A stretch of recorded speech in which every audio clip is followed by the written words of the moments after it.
let me make this one suggestion. ESPN does a great job, in my mind, of the Heisman Trophy ceremony by putting it on the pedestal that the trophy deserves, in my mind. It's clearly rich with tradition. They are doing a broadcast, I don't know, I think is definitely run through by the Heisman Trust to see what is on the rundown and how they're going to handle it. Clearly, the Heisman Trust also wants to put the families front and center about the kids' journey, and those are great stories. I love journey stories. I love great journey stories. The families behind the kids love the fact that they're front and center too. I get it. That's great for College Game Day. When we're handing out a trophy, I felt for those kids. They were two of the kids were essentially put out of their misery by the end of that.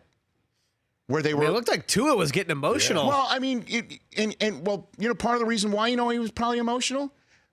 How would you like to lose the Heisman Trophy that everyone was telling you probably all year long you were going to get and you deserved? You're the front runner all year long.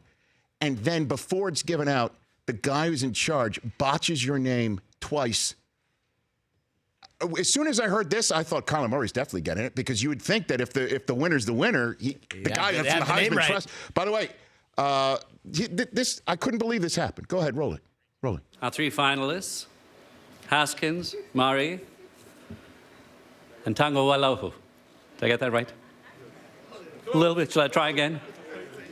Tango Waloha. Oh my gosh. Okay. 0 for 2. Just 2. Love that. And he was the one who commented Fowler for getting his name right, which, by the way, I practiced in time for this segment.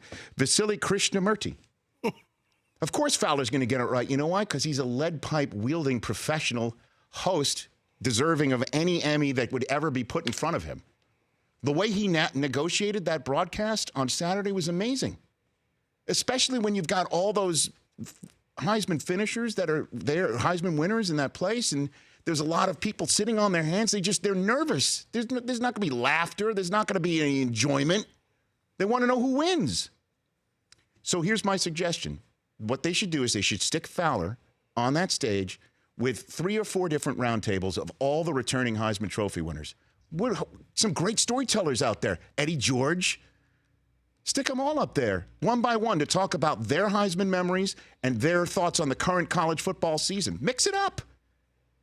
That's a great way to pass the time for an hour, and then you put the families and the kids on the stage, and with all due respect to Tom Rinaldi, have ESPN's Heisman Trophy winners conduct the interview. Desmond gets one, Charles Woodson gets another, Tebow gets another. Mix it up. And then let Fowler do a couple of stories if you want to fill it up with features.